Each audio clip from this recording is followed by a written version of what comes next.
केवल माँ राहु जगत के अजब बने हो माँ। मोरे केवल माँ, मोरे केवल माँ, राहु जगत के अजब बने हो माँ। मोरे केवल माँ, मोरे केवल माँ राहु जगत के अजब बने हो माँ। मोरे केवल माँ, मोरे केवल माँ, राहु जगत के अजब बने हो माँ।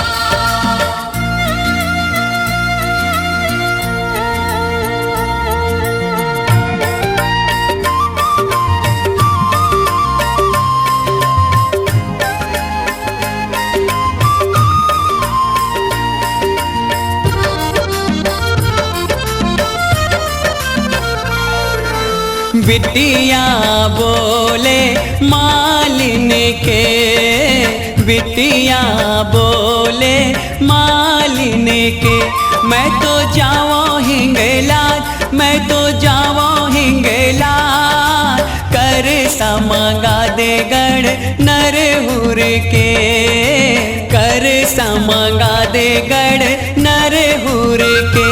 मोर बर होई हूँ सहाय, मोर बर होई हूँ सहाय, राहु जगत के अजब बने हो माँ।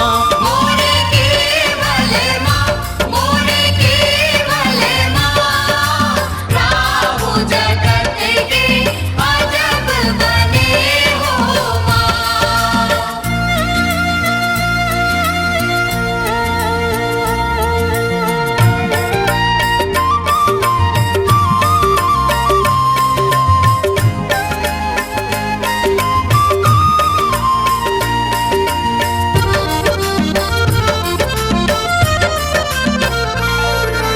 बिटिया बोले मालिन के, बिटिया बोले मालिन के, मैं तो जाऊँ हिंगलाज, मैं तो जाऊँ हिंगलाज, तेल मंगा दे गढ़ नरहुर के, तेल मंगा दे गढ़ नरहुर के।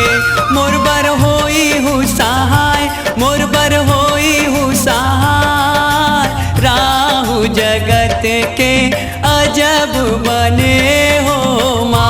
मोरे केवल माँ, मोरे केवल माँ, राहु जगत के अजब बने हो माँ।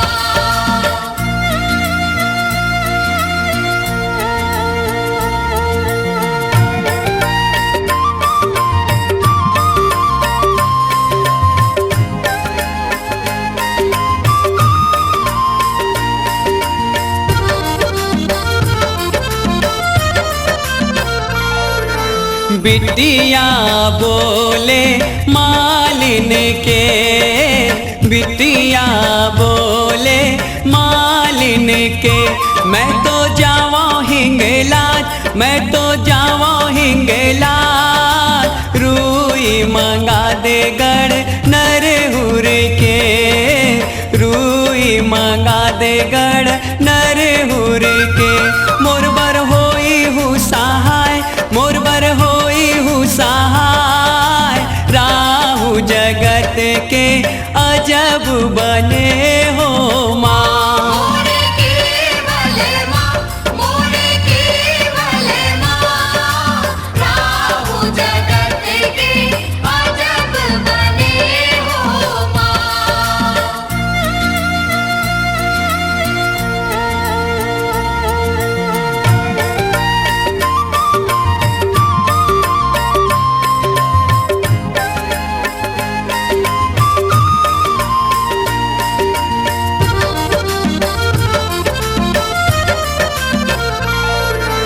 बिटिया बोले मालिन के, बिटिया बोले मालिन के, मैं तो जाऊँ हिंगलाज, मैं तो जाऊँ हिंगलाज, पुरागे मोरे अंगना के, चौक पुरागे मोरे अंगना के। ज्योति जग जग गाय, ज्योति जग जग गाय, राहु जगत के अजब बने हो माँ। मोरे केवल माँ, मोरे केवल माँ, राहु जगत के अजब बने हो माँ। मोरे केवल माँ, मोरे केवल माँ, राहु जगत के अजब बने हो माँ। मोरे केवल माँ, मोरे केवल माँ, राहु जगत के अजब बने